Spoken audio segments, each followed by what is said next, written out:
Nous sommes à la page 93.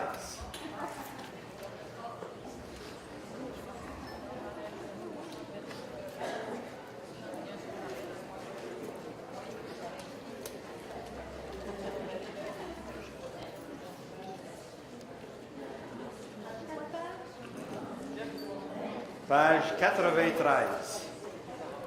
Alors, j'aimerais vous parler de l'esprit humain.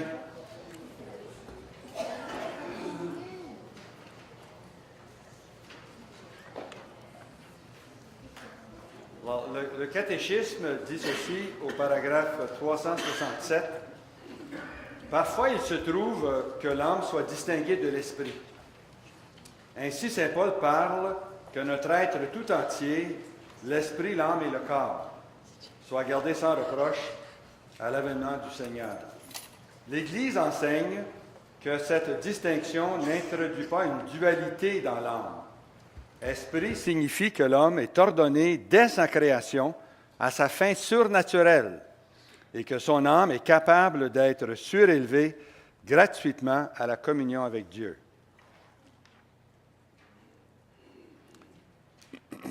Alors, on n'introduit pas deux principes spirituels dans l'homme, il y a un seul principe spirituel. C'est comme les deux côtés d'une médaille.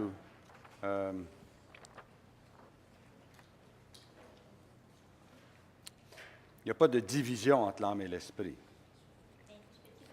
Non.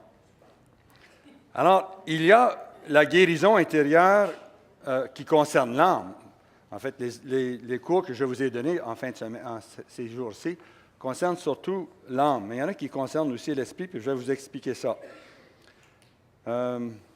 Mais on peut aussi prier pour la guérison de l'esprit humain. Alors, j'aimerais aborder ces choses-là, faire les distinctions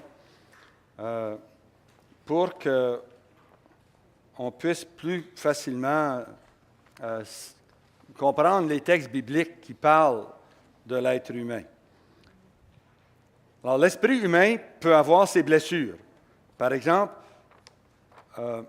l'anorexie, la dyslexie, la schizophrénie, l'abus des enfants, ce sont des blessures à l'esprit humain. L'esprit humain peut avoir ses maladies. Par exemple, un esprit endormi, que je vais voir à 4h30, c'est une... Pardon? Ah oui, l'esprit endormi. Si vous êtes réveillé, évidemment. Là. Il y a aussi l'esprit en prison, qu'on verra au 3e niveau. La dépression, qu'on verra au 3e niveau. Les souillures, puis les désirs de mort qu'on a vus cette fin de semaine ici, au 2e niveau. L'esprit humain a aussi ses péchés.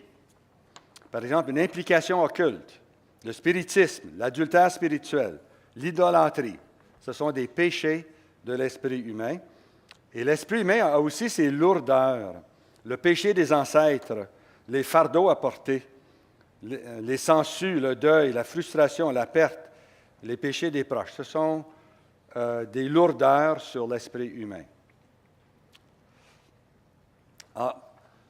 Ça nous fait donc nous poser la question fondamentale, c'est quoi l'être humain? Alors, dans une perspective chrétienne, un être humain accompli est celui qui est devenu comme Jésus, pleinement humain, pleinement spirituel, capable d'aimer dans les deux domaines. L'être humain par excellence, c'est Jésus. Quand au début, Dieu a dit « Créons l'homme à notre image, à notre ressemblance », on voulait le créer comme Jésus. Jésus, c'est le modèle de l'être humain. Adam a été fait à l'image de Jésus. Mais il n'a pas tenu son poste.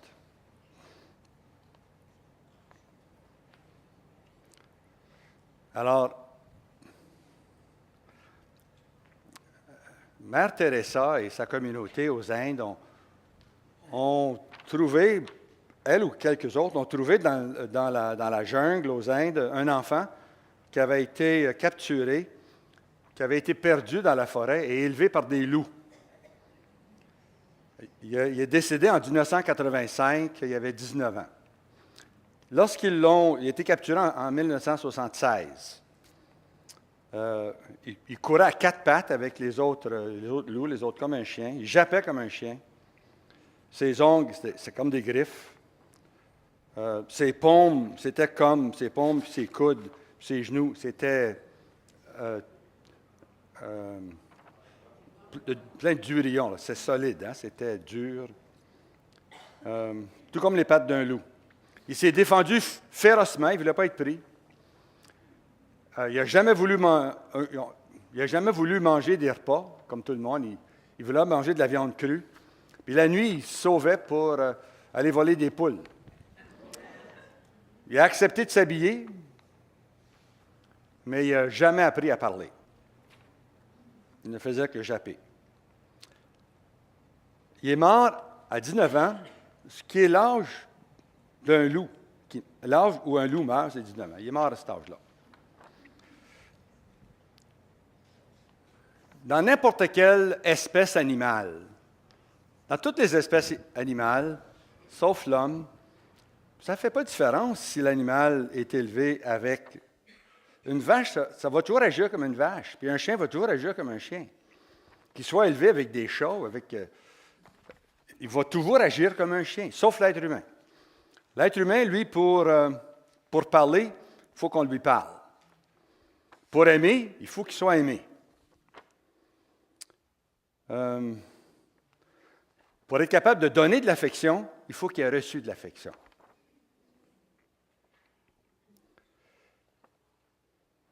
Pour devenir un être spirituel, il faut qu'il y ait eu cette relation spirituelle en grandissant.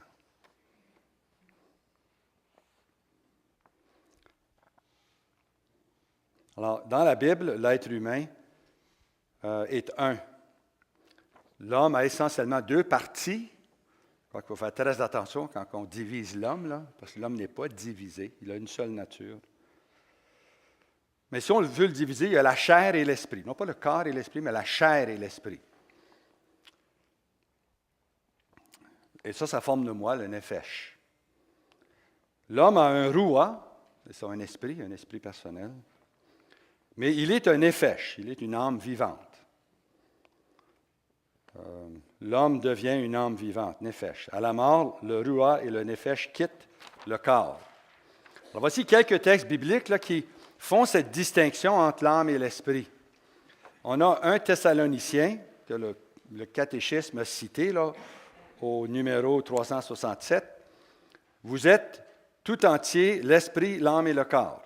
Ensuite, dans le texte d'Hébreux 4, ça parle de la parole de Dieu qui est vivante et efficace. Ensuite, le texte continue et dit « Elle pénètre jusqu'au point de division de l'âme et de l'esprit. » Elle sépare l'âme de l'esprit.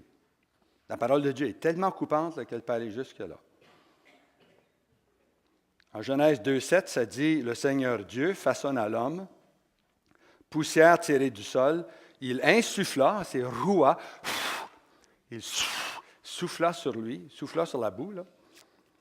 Dans ses narines, une haleine de vie, neshama, et l'homme devint une âme vivante, le nefesh. »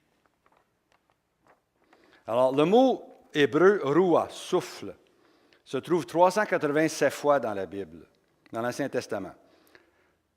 Dans le ministère qu'on fait de la conception à la naissance, vous vous souvenez du geste qu'on pose pour indiquer là, que Dieu est vraiment notre Père au niveau de la création. Il est vraiment notre Créateur. Alors, on a le spermatozoïde d'une main, puis on a de l'autre main l'œuf. Alors, on les rapproche, puis on dit à la personne, là, ça s'en vient, là, tu n'existes pas encore. Dès que les deux se touchent, là, on souffle dessus. On va l'appeler le roua. Ça, c'est le roua. Dieu souffle toujours pour créer un être humain. La création, notre création vient de la part de papa, maman et Dieu. Tout comme Adam et Ève. Tout comme Adam, le premier.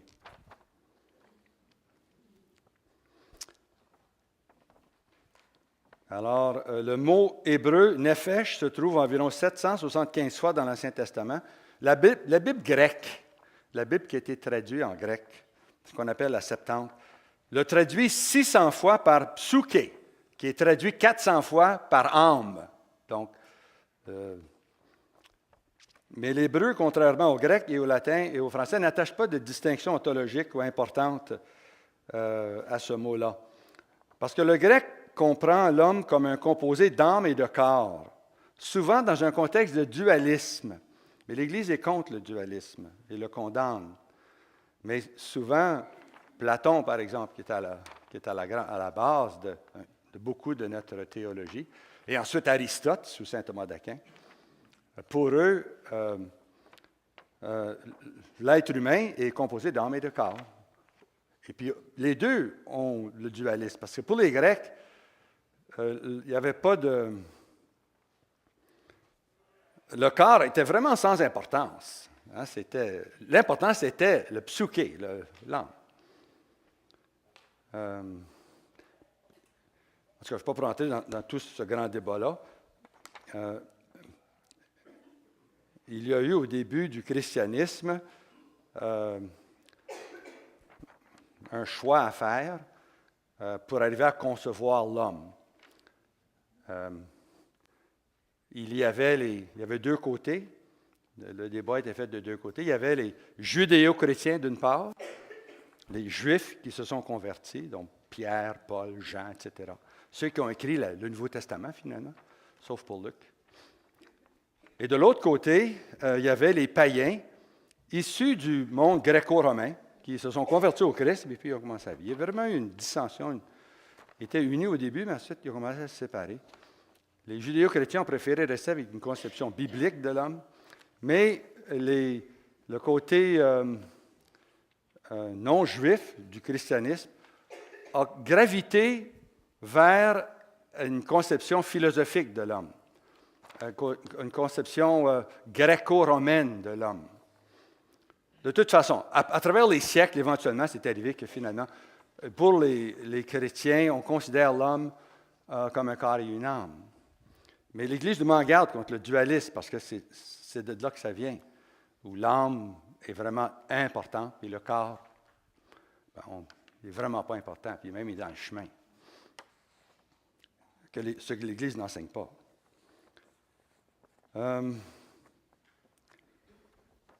Alors, le moi intérieur, le nefesh, alors la Bible conçoit l'homme comme ceci. Il y a le moi intérieur, et puis il y a le Hachem, le Shem, le nom, la réputation, ce qu'on voit à l'extérieur. Alors, le moi intérieur, le nefesh, c'est ce qui je suis. C'est l'âme, hein? Notre personnalité, notre caractère. Mais rattaché à notre corps. Ça ne fait pas de distinction entre le corps et qui nous sommes. Hein? C'est qui je suis. Mon corps et moi, nous sommes un. Il n'y a pas de distinction. Mais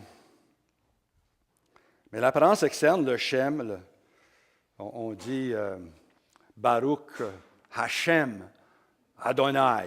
Béni soit le nom du Seigneur. Hein? C'est des paroles que Jésus prononçait tout au long de sa vie. Baruch, béni soit. Hashem Adonai, béni soit le nom du Seigneur. Alors, ça fait partie de cette distinction biblique pour comprendre l'homme. OK, parlons un peu de l'âme et de l'esprit, cette distinction-là. Alors, le catéchisme dit ceci au 363. Souvent, le terme âme désigne dans l'Écriture sainte la vie humaine ou toute la personne humaine. Mais il désigne aussi ce qu'il est de plus intime en l'homme et de plus grande valeur en lui, ce par quoi il est plus particulièrement image de Dieu. Âme signifie le principe spirituel en l'homme. Alors, on voit ici que le catéchisme, ceux qui ont écrit le catéchisme connaissaient leur Bible, et puis ils font bien voir que l'âme, c'est l'être humain tout entier, finalement. Hein. Mais on a tendance à le distinguer comme le côté spirituel de l'homme. Maintenant, en français, ce qui complique les choses épouvantablement en français, c'est que pour nous, il n'y a aucune distinction entre âme et esprit. L'âme, c'est l'esprit. Depuis le temps de Descartes, là, je pense, donc je suis, et puis tout le rationalisme et l'intellectualisme qui s'est infiltré en Occident, surtout du côté français, eh bien, on ne fait pas de distinction entre les deux. Pour nous, c'est la même chose. Au plan philosophique, au plan sociologique, c'est la même chose. Alors, ça nous complique la vie à nous parce que là, il faut, si on veut avoir une conception biblique de l'homme, si on veut arriver à comprendre les textes de la Bible sur l'être humain, qui fait une distinction entre l'âme et l'esprit, comme on l'a vu, bien, ça nous complique la vie. Maintenant, les bonnes Bibles font ces distinctions-là, et puis en lisant le texte, on peut bien voir qu'ils connaissent, ils savent que les Hébreux ont une façon différente de concevoir l'homme que les Grecs. Maintenant, ce n'est pas seulement de la sémantique, c'est que ça va avoir des implications, comme vous allez voir. Mais qu'il y ait un débat de ce côté-là ou non, on peut en faire abstraction. Je le souligne pour ceux d'entre vous qui sont intéressés à ces choses-là. Le catéchisme, au 368, dit ceci. La tradition spirituelle de l'Église insiste aussi sur le cœur, au sens biblique de fond de l'être, où la personne se décide ou non pour Dieu. Alors, le cœur humain, c'est ça l'esprit humain. L'esprit humain et le cœur, on est très près de ce que c'est. L'âme. À un moment donné, on a demandé à Jésus, c'est quoi le grand commandement? Le plus grand commandement? Jésus a dit, écoute Israël, le Seigneur notre Dieu est le seul, le Shema Israël, la grande déclaration de foi des Juifs qui disent 2 fois par jour. Que Jésus disait 2 fois par jour. Tout le monde, tous les Juifs disent ça 2 fois par jour. Tu aimeras le Seigneur Dieu de toute ton âme, de tout ton cœur et de tout ton esprit. Les 3 mots reviennent. Alors, le culte rendu à Dieu doit être rendu de tout ton cœur, de toute ton âme, de tout ton esprit. Tous ensemble, là, tout ton être doit aimer Dieu. Parce que dans le mot âme, il y a aussi le mot corps pour les Hébreux. Tout ton être doit aimer Dieu. Ça va? Corps et âme. Le catéchisme, au 365, dit ceci. L'unité de l'âme et du corps est si profonde, écoutez bien ça, que l'on doit considérer l'âme comme la forme du corps. C'est-à-dire, c'est grâce à l'âme spirituelle que le corps constitué de matière est un corps humain et vivant. L'esprit et la matière dans l'homme ne sont pas 2 natures unies. C'est là, ça c'est du dualisme. Ça. Mais leur union forme une unique nature. Parce qu'il y a beaucoup de notre mauvaise théologie face à la souffrance du corps, de la maladie, vient du dualisme. C'est de là que ça vient. On peut sacrifier le corps pour le bien de l'âme. L'Église n'accepte pas ça. Ce n'est pas vrai, ça. On n'a pas à sacrifier le « je suis mon corps ». Ce n'est pas extérieur à moi, le corps. Ce n'est pas un accident. Je serai éternellement un corps vivant. Au moment où Dieu a soufflé sur moi, l'Esprit s'est incarné. Mon esprit s'est incarné. Mon esprit a pris chair. La chair que vous voyez, c'est mon esprit. Vous me voyez. Je suis un esprit incarné. Tout comme le Verbe s'est fait chair. Sinon, si on croit que Jésus était comme de l'eau dans un verre ou de l'eau dans une bouteille, ça c'est le docétisme. C'est une hérésie, on n'a pas le droit de penser ça. Jésus est vraiment devenu un être humain. Il s'est incarné. Il a pris chair. Je ne peux pas trop insister, là, mais c'est qu'il y a un problème avec notre façon de penser à l'être humain qui nous fait basculer du côté de voir le corps et l'âme comme une dualité, tu sais, comme un est opposé à l'autre ou un peut être sacrifié pour l'autre. On ne peut pas faire ça. C'est hostile à ce que Dieu nous enseigne dans les Saintes Écritures. Alors aussi, on donne une métaphore où l'âme est comme le vêtement. Jésus, par exemple, ça dit en Colossiens 3, vous vous êtes dévêtus du vieil homme avec ses pratiques et vous avez revêtu l'homme neuf qui se renouvelle à l'image de celui qui l'a créé. Puis, il y a beaucoup d'autres textes que je vous donne ici pour ça que vous pourrez lire. Puis ensuite, je vous donne la note vers le milieu d'attention au docétisme. Écoutez bien ce que le catéchisme dit au paragraphe 460. Ça va peut-être mettre les choses en perspective. Toute la matière de l'univers aspire à devenir humaine. La chaise, les éléments de la chaise, tout le plâtre, tout ce qui existe dans l'univers aspire à devenir humain. C'est la plus grande gloire de la matière qu'elle devienne humaine. Il n'y a pas de plus grande gloire pour la matière que d'être incorporée à un être humain. Et pourquoi? Le catéchisme continue. Car l'être humain est destiné à devenir Dieu par adoption. Car le Fils de Dieu s'est fait homme pour nous faire Dieu. Il n'y a seulement que l'être humain qui sera intégré à la divinité, à Dieu. Notre destinée, c'est d'être divin en Jésus, membre de son corps. Lui, il est Dieu, donc nous aussi, on sera Dieu. Notre corps, loin d'être un déchet, loin d'être quelque chose qu'on peut basculer du revers de la main, comme si ce n'était pas important, qu'il soit malade. Tu sais. Loin de là. Ce corps ici, comme celui de Jésus, est appelé à devenir Dieu pour toute l'éternité. Alors, toute la création aspire à la révélation des enfants de Dieu. Il n'y a rien de plus grand. Tout l'univers a les yeux fixés sur l'être humain, qui lui seul va s'asseoir sur le trône éternel de Dieu.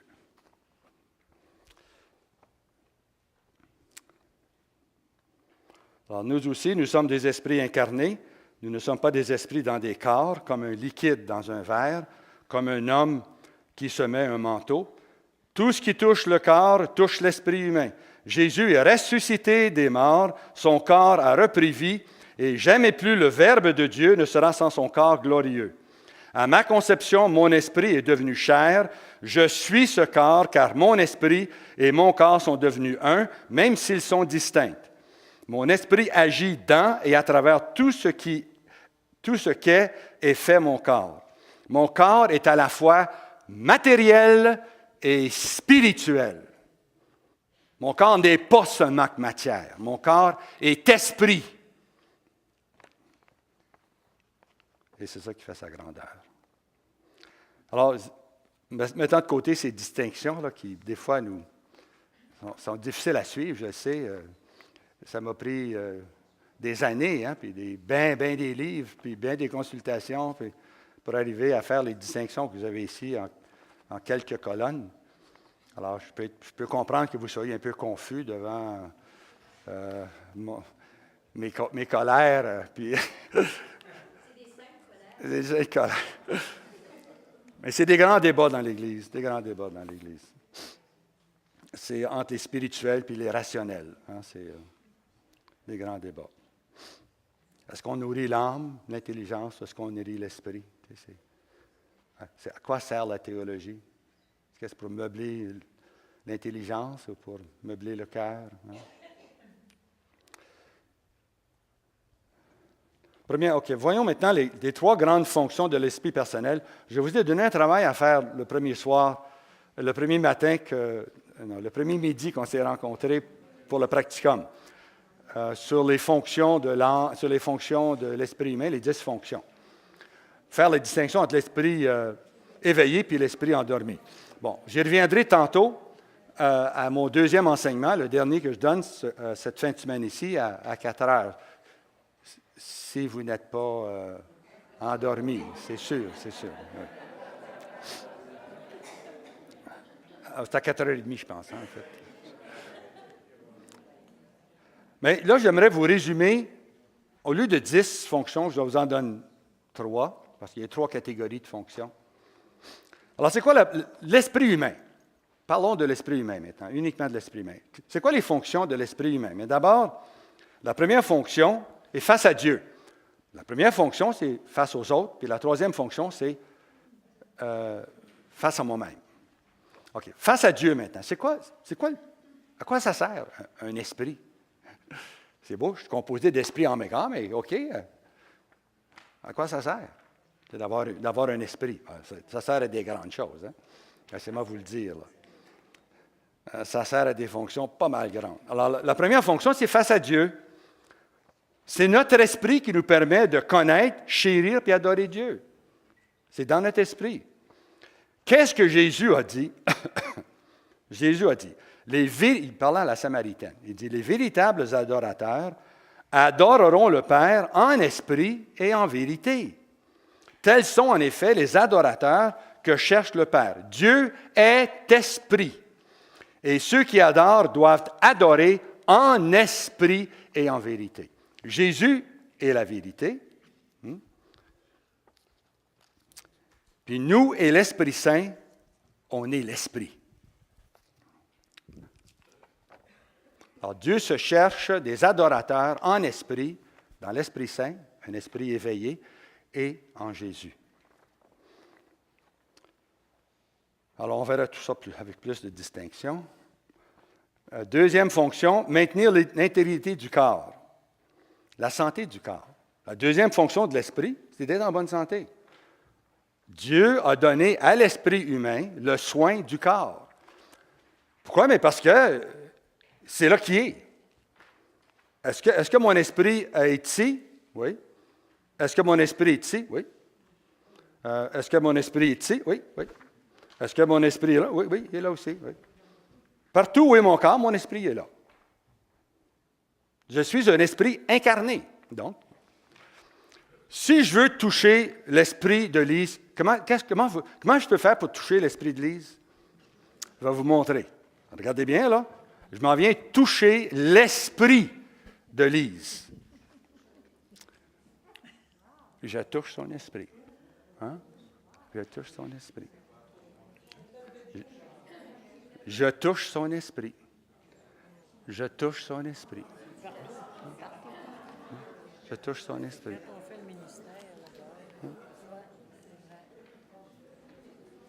Touchez-moi, vous touchez mon esprit. C'est important de savoir ça.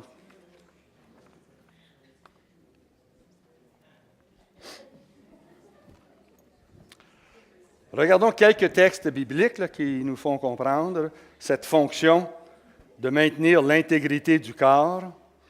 Ça, c'est sa première fonction. Cœur joyeux, bon remède. Mais un esprit prostré dessèche les os.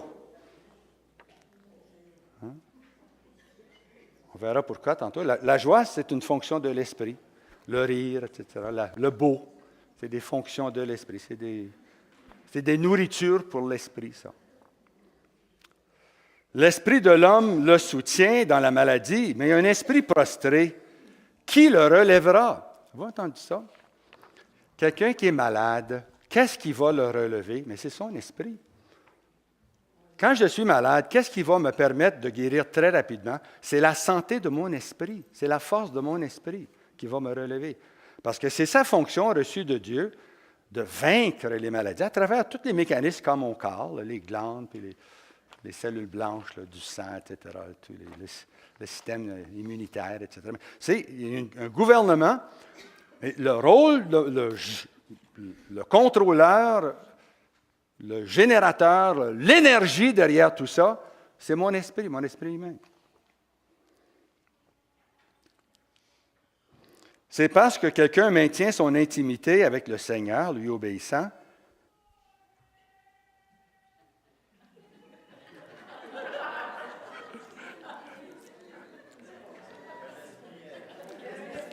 un esprit. Je ne pense pas que je vous ai parlé des âmes errantes encore. Hein? Je réalise que je ne l'ai pas fait. C'était sur mes notes, je pense. J'y reviendrai. Mais ça existe, des âmes errantes. Alors, qu'est-ce que je disais? Ah oui. Alors, écoutez bien, là. C'est donc dire que, là, je vous lance ça, mais on va revenir plus longuement sur ces choses-là. C'est donc dire que quand je tombe malade, une des choses qui va m'aider à me guérir très rapidement, c'est de nourrir mon esprit. Parce que plus mon esprit devient fort, plus il est capable de remettre mon corps en santé. Donc, ce qui nourrit l'esprit, c'est très important, savoir qu'est-ce qui nourrit l'esprit. C'est donc dire que quelqu'un dont l'esprit est faible, endormi, il ne s'occupe pas de son esprit, il s'occupe de son cerveau, de sa tête, sa raison, son intelligence, sa mémoire, ses facultés rationnelles, mais éperdument, là, il oublie complètement de nourrir son esprit. Alors, il y a un esprit tout ratatiné, faible. Mais c'est un cerveau, et puis il organise. Mais au plan spirituel, la maladie le frappe. Il va descendre. Hein? Parce que qu'est-ce qui le relève? C'est son esprit. Puis son esprit est tout ratatiné, il manque de force. Il ne l'a jamais nourri. Il a nourri affamé. Alors, il n'est pas capable de protéger le corps. Alors, souvent, les gens dont l'esprit est ratatiné ont plus de maladies que les autres.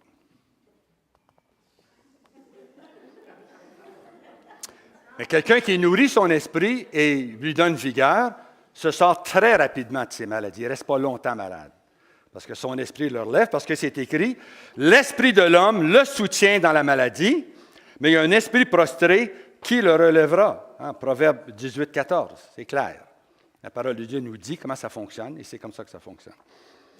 Le péché et la mort, eh bien, on sait que la mort, c'est le divorce de l'union du corps et de l'esprit. Alors, lorsque mon esprit ne pourra plus maintenir cette union au corps, en vue de maintenir la vie du corps, bien, l'esprit retournera à Dieu. Le souffle, le roua, retournera à Dieu qui l'a donné. Maintenant, il faut comprendre que Dieu ne nous a pas façonnés pour la mort. La mort, c'est une invention du démon. J'en parlerai plus longuement au niveau 3. Dieu nous a fait de telle façon que le corps et l'esprit se maintiennent l'un l'autre, car l'esprit rajeunit et guérit le corps de façon à ce que l'union dure toujours. Puis c'est ça le plan original. Et c'est le péché qui a interrompu ce plan-là, parce que le péché fait dépérir l'esprit. Le péché dépérit l'esprit, puis à mesure que l'esprit perd sa force, il perd sa capacité de maintenir l'équilibre et la santé du corps, puis là, le corps se dégénère et s'en va à la mort. Alors, le péché blesse la capacité de l'esprit humain de soutenir le corps. L'âme, le nefesh qui pêche, c'est elle qui mourra, dit Ézéchiel 14, 4. Le nefesh, c'est l'âme, c'est le moi, c'est tout l'être intérieur, le cœur, la pensée et l'esprit humain. Tant que je me taisais, faisais semblant d'égarer mon péché, mon corps s'épuisait. Ma sève s'altérait. Hein, c'est le psaume 32. Alors, regardons le proverbe 32, psaume 32, versets 2 à 5. « Heureux celui à qui le Seigneur ne compte pas de faute et dont l'esprit ne triche pas.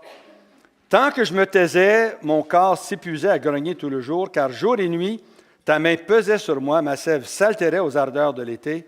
Je t'ai avoué mon péché, je n'ai pas couvert ma faute. J'ai dit, je confesserai mes offenses au Seigneur, et toi, tu as enlevé le poids de mon péché, qui écrase et finalement nous fait perdre même la santé du corps. Pour la Bible hostie,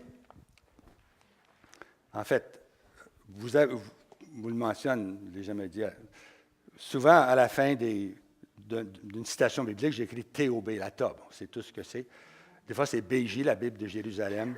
Des fois, c'est la BO, la Bible hostie. Hostie, c'est un chanoine qui a aidé à traduire la Bible de Jérusalem, qui est une très bonne Bible. Mais il n'était pas content de la traduction des dominicains ou des autres impliqués dans la Bible de Jérusalem. Alors, il a écrit sa propre Bible. Il a trouvé un autre pour l'aider, puis il a tout refait, puis là, tout ce que... Puis il y a des notes immenses. On a 3 grandes Bibles chez les catholiques. On a la Bible de Jérusalem, on a la Bible Tob, puis on a la Bible Hostie. C'est les 3 grandes Bibles. On a beaucoup d'autres versions, mais ça, c'est les 3 grandes Bibles. Puis moi, je me réfère toujours aux 3, puis aux autres aussi, pour avoir des bonnes traductions, mais aux notes des 3, parce que les notes des 3 sont différentes. Mais ma Bible favorite, là, parce qu'elle est littérale, tout en étant en très bon français, c'est la Bible Hostie. Il a refusé d'enlever des mots de la Bible de Jérusalem, enlever certains mots, puis il combinait des mots. Il faut lui donner une interprétation à des mots hébreux. Mais pas lui. Il a donné le sens exact de chaque mot. Alors, il a respecté le temps des verbes. Si c'est le passé, il mettait le passé, etc. Mais la Bible, en tout cas, l'exégèse, on n'entre pas là-dedans. Mais BO veut dire Bible hostie. Où suis-je?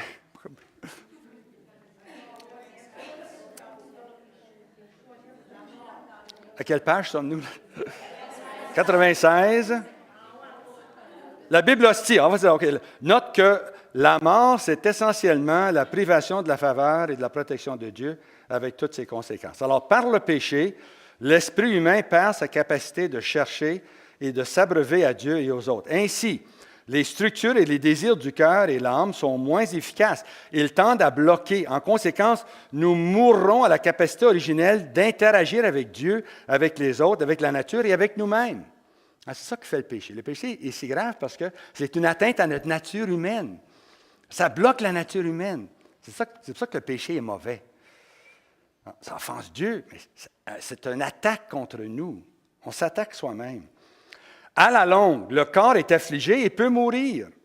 Non seulement nous souffrons de nos propres péchés, mais étant solidaires les uns des autres, nous sommes affligés par les péchés des autres. Alors ça, c'est la deuxième fonction de l'esprit humain, c'est l'intégrité de notre être. C'est sa fonction de nous garder intègres puis de voir à notre bonne santé. Troisième fonction, c'est le dialogue et la communication avec Dieu, les autres et la nature. Alors, vous savez, quand un papa tient son petit bébé dans ses bras, puis le caresse, bien, il tient contre lui, chair contre chair, ou joue contre joue, il se touche. Hein? Qu'est-ce qui se passe? Et c'est ça qui fait la tendresse. L'esprit de l'enfant baigne dans l'esprit de son père. C'est une compénétration. Quand deux corps se touchent, c'est deux esprits qui se touchent. Quand on a le bébé dans nos mains, le bébé pénètre en nous par son esprit, il nous rentre. Puis moi, l'esprit du Père pénètre dans son enfant.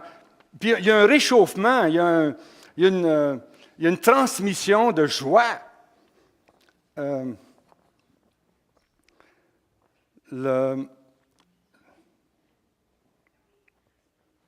Ils sont un. Ils sont un. Puis les deux savent. Puis l'enfant a besoin de ça. Ça fait du bien au père aussi. Mais l'enfant a besoin de ça plus que le père. De la tendresse de son père. De la force de son père.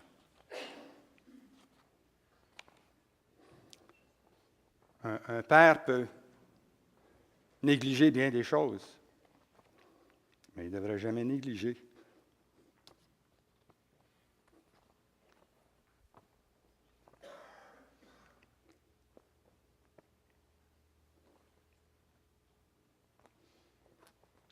la tendresse pour son fils ou sa fille.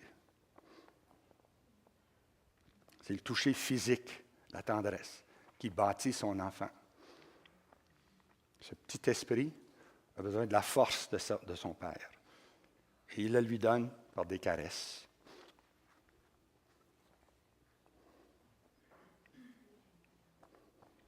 En devenant un avec lui.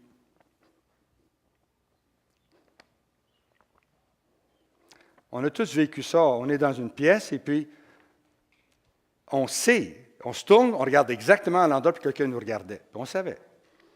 Mon esprit savait qu'un autre esprit me regardait, parce qu'on se communique en esprit. Je suis un esprit incarné, je suis donc un esprit. Là, je me tourne exactement, puis je vois qu'il me regarde. Directement.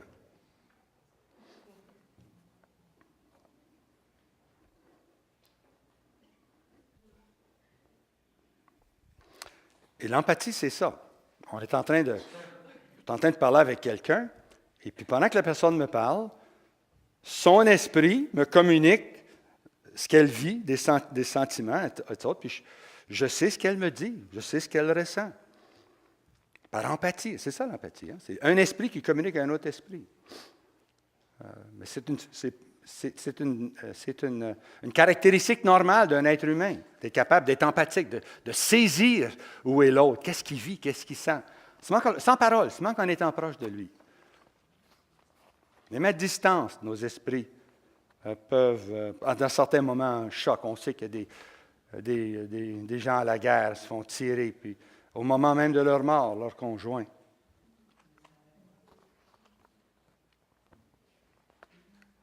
Ou la mère.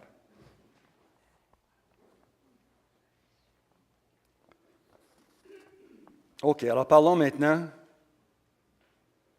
Alors, c'est une des fonctions primaires de notre esprit humain de nous permettre de communier et de communiquer avec Dieu, les autres et la nature. face à Dieu, évidemment, toutes les inspirations, les rêves, les songes, les prophéties, paroles de connaissance, tout ça, ça vient à travers notre esprit, qui est en communion avec l'Esprit de Dieu. Puis c'est par là que ça passe. Et quelqu'un qui est vraiment en contact avec Dieu reçoit ces choses-là tout naturellement. C'est naturel, c'est normal pour un chrétien en bonne santé, dont l'esprit est en bonne santé, d'entendre Dieu lui parler, de lui donner des sons, des rêves, d'avoir des communications divines. C'est pas anormal, ce n'est pas des grâces mystiques extraordinaires, c'est pas vrai ça. Une grâce mystique extraordinaire, c'est les stigmates ou la lévitation. Ça, c'est extraordinaire, on ne court pas après ça. Mais d'entendre Dieu nous parler, c'est pas extraordinaire, c'est mon Père.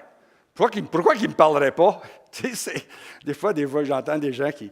Je ne sais pas d'où ils viennent pour dire des sottises.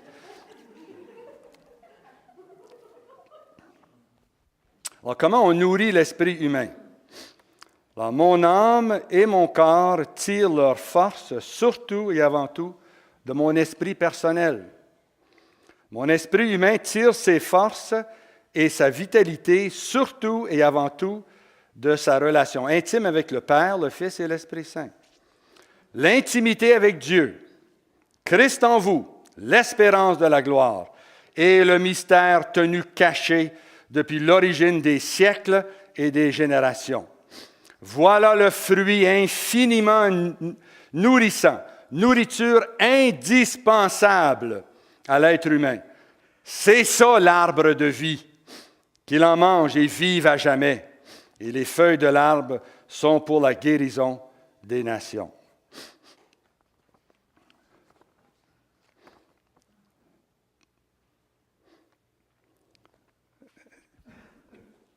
Saint Paul, il parle de ça, c'est dans la lettre aux Colossiens. C'est une belle lettre, hein, la lettre aux Colossiens. Ça se lit très vite, hein, c'est seulement 4 chapitres. Dans sa lettre, il aborde cette question, le Christ, hein, notre espérance, l'espérance de la gloire. Et qu'il y avait un mystère qui a été tenu caché jusqu'à la venue de Jésus. Un mystère infiniment grand. Oui, merci, tu es bien sage. Merci. Comme vous, je suis fatigué, hein?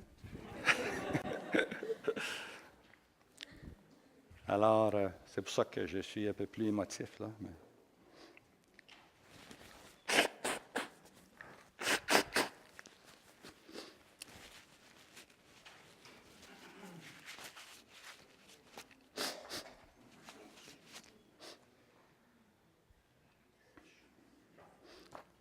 Dieu avait gardé un mystère caché qu'il n'a pu révéler qu'après que Jésus soit parmi nous. Et je vous en ai parlé tout au long de la fin de semaine, mais j'aimerais le mentionner encore parce qu'on est rendu là. Parce que c'est ça la nourriture de l'esprit humain. L'esprit humain se nourrit surtout dans sa relation avec Dieu, avec Jésus. Le mystère caché, c'est que Adam et Ève ont expulsé Dieu de leur vie en s'alignant avec Satan. Puis tous les êtres humains qui sont nés après ça ne sont pas nés dans la grâce, ce qu'on appelle la grâce sanctifiante, l'intimité divine, l'amitié avec Dieu. Puis Dieu voulait rétablir ça. Parce que sans l'intimité divine, l'homme est sans ressources pour atteindre ce que Dieu voulait qu'il atteigne. Dieu a créé l'homme pour une raison, pour qu'il le connaisse, l'aime et le serve, hein, soit heureux avec lui pour l'éternité. Mais l'être humain ne peut pas faire ça par lui-même, par ses propres forces. Ça ne relève pas de la chair, hein, l'être humain séparé de Dieu, d'entrer en communion avec Dieu. Ce n'est pas nous qui courons après Dieu. Ça, c'est la philosophie, ça. L'amour de la sagesse. C'est pas ça. Le christianisme, ce n'est pas une philosophie.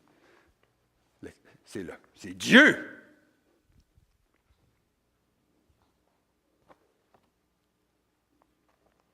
Qui court après nous.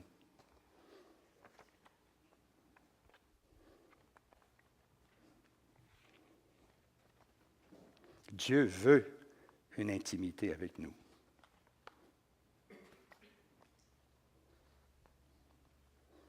Le Christ en vous, l'espérance de la gloire. Le Christ en vous, l'espérance de la gloire. C'est ça le mystère tenu caché depuis l'origine. Quand l'Esprit Saint vient en nous, le Christ vient en nous. Le Père vient en nous. Dieu vient en nous. Et c'est là que ça change. Ça ne changera pas par nos efforts personnels. Ça ne changera pas par notre volonté propre. Ça va changer en fréquentant Dieu, puis en le laissant nous aimer, nous fréquenter. La victoire sur tous nos penchants mauvais vient de l'intimité avec Dieu.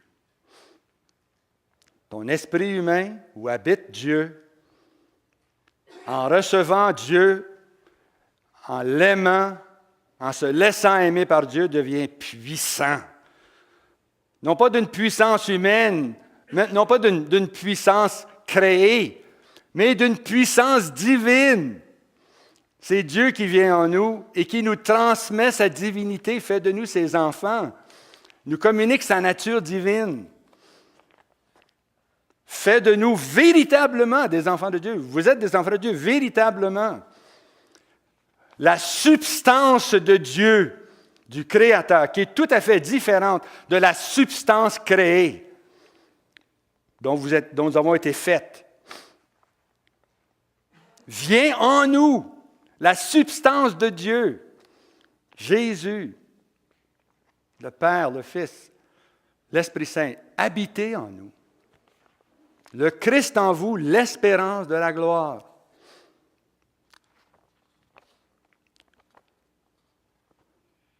Dès qu'on comprend ça, dès qu'on se laisse pénétrer par ça, eh bien, tout est possible après ça. Toutes les victoires sur tous vos penchants mauvais deviennent possibles. Pour briser avec des dépendances, pour briser avec des maladies, pour briser, vous nourrissez votre relation avec le Créateur dans votre cœur. Vous passez de plus en plus de temps avec Jésus. Et là, votre esprit devient fort, puissant en vous, de la force divine. Dieu est en vous. Il vous transmet sa force. Le péché n'a pas de chance. Le péché va prendre le bord. Comme si le péché peut lutter avec Dieu. Laissez votre cœur, laissez-vous aimer par Dieu. Et vous assure que toutes vos tendances au péché vont être matées. Vont être matées. Vous n'aurez pas le goût pour le péché.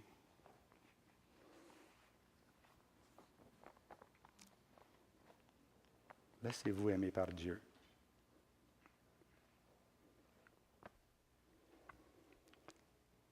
Maintenant, pour arriver à nourrir le corps, bien, moi, je mange environ 6 fois par jour. Des fois 7 fois. Ouais, des fois 8 fois. Non, je mange souvent. Parce que c'est mieux de manger 6 ou 7 petits repas que d'en manger un petit, un deuxième petit, un immense. Hein, quand on verra ça, là, ça, c'est une des façons qu'on se soigne, c'est la façon qu'on mange. En fait, j'ai perdu 45 livres. Hein, je ne sais pas si vous saviez ça. Là. 45 livres. J'ai passé de manger 3 fois par jour à manger 7 fois par jour. En chemin, j'ai perdu 45 livres. C'est pas la seule chose que j'ai fait. Je fais beaucoup d'exercices aussi. Là. Je marche à peu près 8 km par jour. Puis je choisis très bien ma nourriture. Hein. Je sais quoi manger. Mais c'est une des façons bibliques de se guérir. C'est la façon qu'on se nourrit, puis l'exercice qu'on prend, etc. Alors, on abordera ça. Puis je vais vous dire comment, à ce moment-là, comment on perd du poids. Puis moi, j'ai perdu 45 livres. Je n'ai pas pris une livre depuis 2 ans. J'étais au même poids. Puis je me prépare, là. Je vais embarquer dans un autre régime pour perdre un autre 20 livres. Je suis prêt. Je pense que je suis prêt. à franchir la prochaine étape. Pourtant, pendant des années, je n'étais pas capable de perdre une livre. C'était pour moi une montagne. Je n'étais pas capable. J'ai prié, j'ai demandé au Seigneur de la grâce. Puis tout à coup, je me suis réveillé un matin, puis il n'y avait plus de montagne. Je savais que ça allait perdre du poids. C'est une grâce, hein? Ça vient. Il faut le demander, puis on le reçoit. Maintenant, pour nourrir le corps, on prend de la nourriture, on prend des exercices. Pour nourrir l'âme, notre intelligence, notre créativité, notre volonté, les parents interagissent avec leurs enfants, ils les envoient à l'école, ils envoient au scoutisme, des sports, les beaux-arts, etc. On s'occupe du côté de l'âme de nos enfants. Ainsi, l'esprit humain doit être nourri et discipliné, sinon il ne peut remplir les fonctions pour lesquelles Dieu l'a donné. Alors voici comment l'esprit humain entretient son intimité avec le Seigneur, se nourrit, et comment on peut discipliner ou former son esprit pour qu'il fonctionne mieux.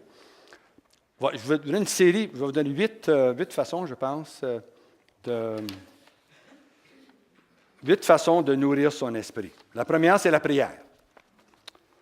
L'esprit humain trouve nourriture à sa source en Dieu. La première source de nourriture, c'est le culte personnel et public de Dieu. Rendre un culte à Dieu, ça nourrit mon esprit.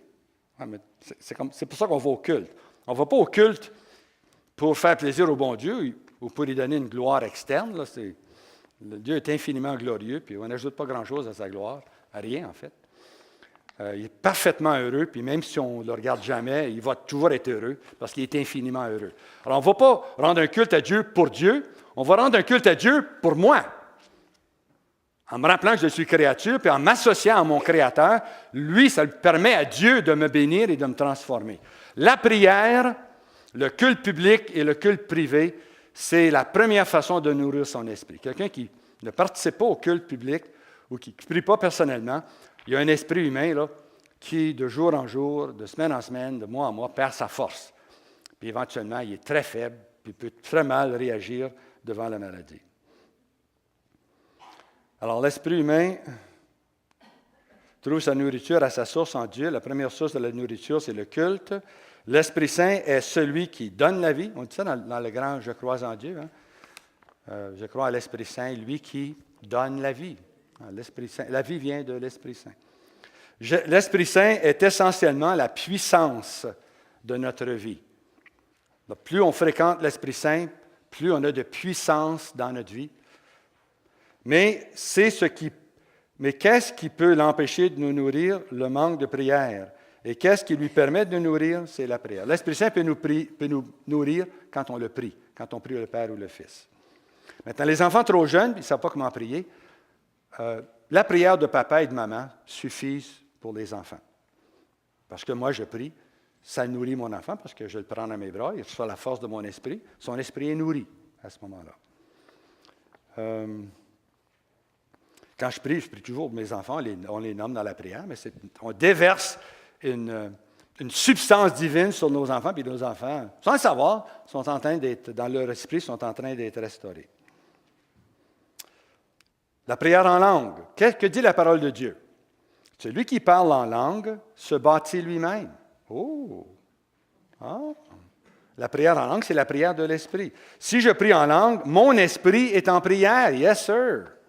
Quand je prie en langue, mon esprit est en prière. Ouh! Ah!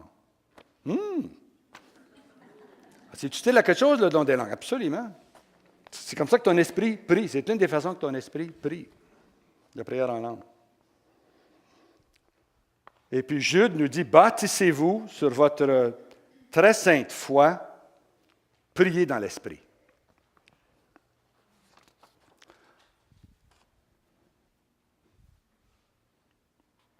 Alors, il faut savoir qu'un esprit humain, alors quelqu'un qui ne prie pas souvent, bien, son esprit humain peut devenir affamé, et s'il devient affamé, il peut s'endormir.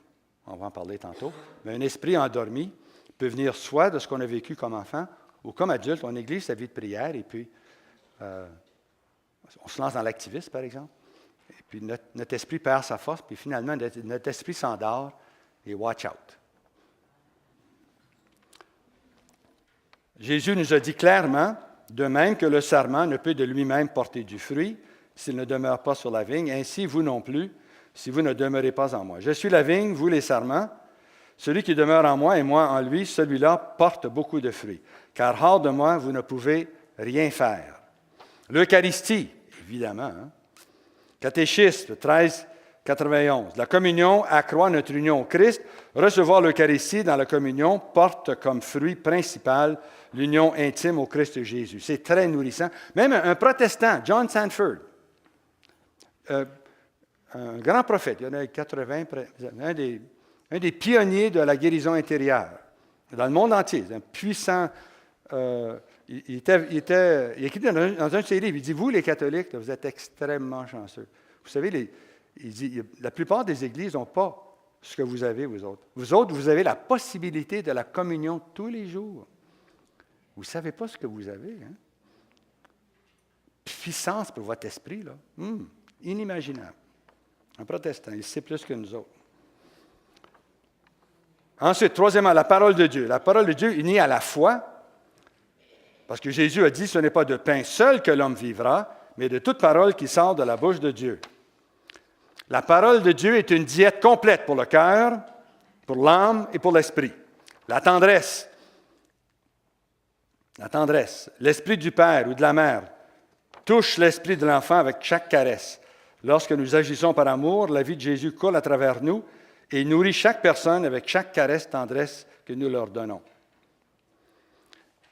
C'est pour ça qu'on est dans le renouveau. Là. C'est arrivé tout spontanément. On se donne des caresses, on se serre la main, on se met la main autour de l'épaule. Puis on le fait tout spontanément. Parce que quand notre esprit, quand on était rempli de l'Esprit Saint, on a su intuitivement que c'était bon d'être proche l'un de l'autre et de se toucher. Parce que la tendresse nourrit l'esprit humain. Ensuite, le rire.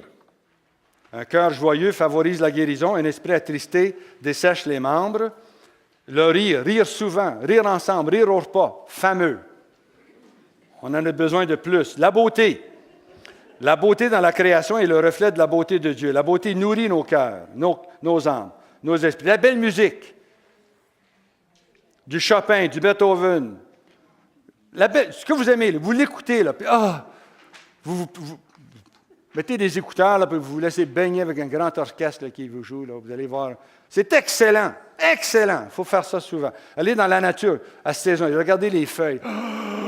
Que c'est beau. Mais c'est le bon Dieu qui rentre en vous quand vous faites ça. La beauté, sous toutes ses formes. Des belles histoires, des romans. Ma femme aime tellement les romans chrétiens. Des héros, des héroïnes là, qui connaissent Jésus, entourés de païens. La vie est dure, mais il reste fidèle. Puis elle lit ça, puis elle trouve ça tellement beau. Ça nourrit son cœur. Il faut s'aimer soi-même. Celui qui pêche contre son âme, qui s'abaisse, se méprise lui-même. Qui le justifiera? Et qui glorifiera celui qui se méprise lui-même? Il faut comprendre que quand vous vous insultez vous-même, vous regardez dans le miroir et vous dites « t'es assez laid. Hein? » Qui êtes-vous en train d'insulter? Mais votre esprit humain. Votre corps, c'est votre esprit. Vous êtes un esprit incarné. Si vous insultez votre corps, vous insultez votre esprit. C'est pas smart de faire ça, vous savez.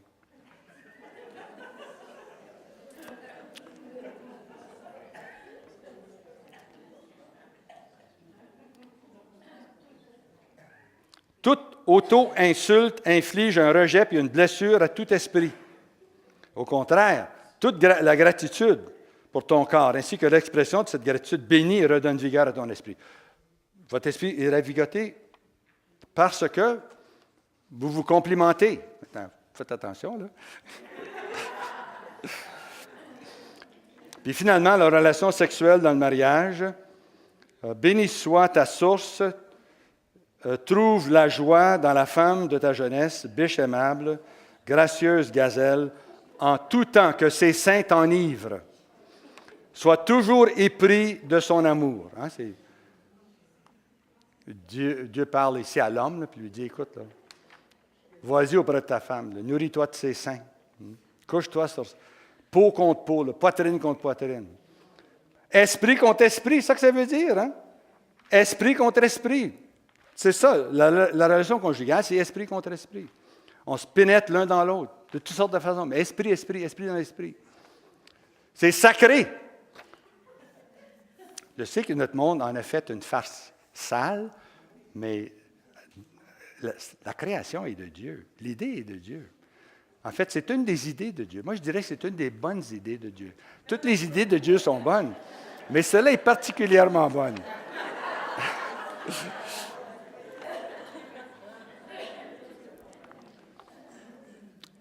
Il y a le plaisir sexuel, ça c'est une chose.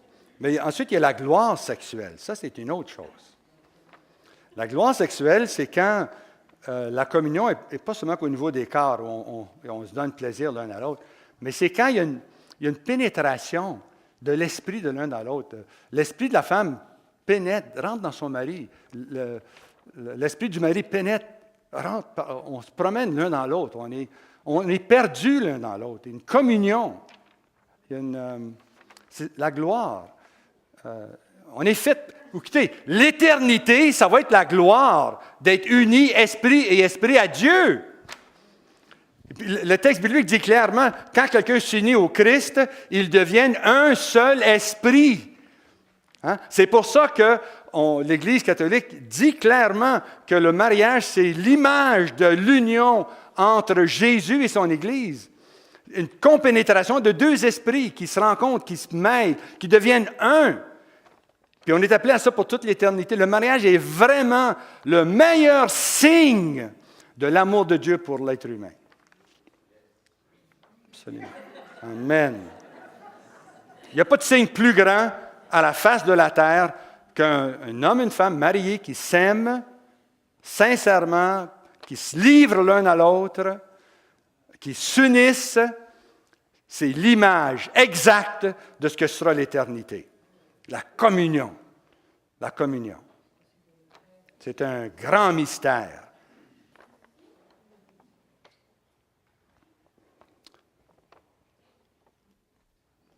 Alors, je vous laisse c'est pour ça qu'on... Laissez-moi dire un mot de l'adultère. Fuyez la fornication. Tout péché que l'homme peut commettre est extérieur à son corps. Celui qui fornique, lui, pêche contre son propre corps. Ou bien, ne savez-vous pas que votre corps est le temple de l'Esprit Saint qui est en vous et que vous tenez de Dieu? Glorifie donc Dieu dans ton corps. Comprends bien. Qui touche le corps de quelqu'un touche son esprit. Tout acte conjugal unit non seulement deux corps, mais surtout deux esprits. Dieu a créé l'être humain de telle façon qu'à la première relation sexuelle entre un homme et une femme, leurs deux esprits deviennent un. Ils s'identifient l'un à l'autre, ils se cherchent pour être entiers et rompre la solitude. Ils se cherchent, ils s'attachent l'un à l'autre pour la vie, pour être une bénédiction l'un pour l'autre, tous les jours de leur vie. Par l'acte conjugal, Dieu fait du bien à l'époux par son épouse et Dieu fait du bien à l'épouse par son époux. Dieu est ainsi glorifié dans leur corps. Donc, dans l'adultère, il y a un mensonge profond. C'est un mensonge que l'adultère, que la fornication, au sujet de qui tu es, de ton identité et à qui tu appartiens. Il y a une confusion qui s'installe dans ton esprit. L'union conjugale avec plus qu'une personne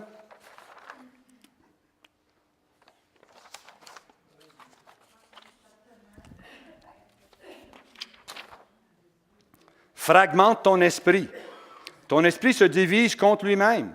Le lit conjugal est souillé, ton corps est souillé, qui est le temple de l'Esprit Saint. L'adultère va payer cher la satisfaction de sa luxure.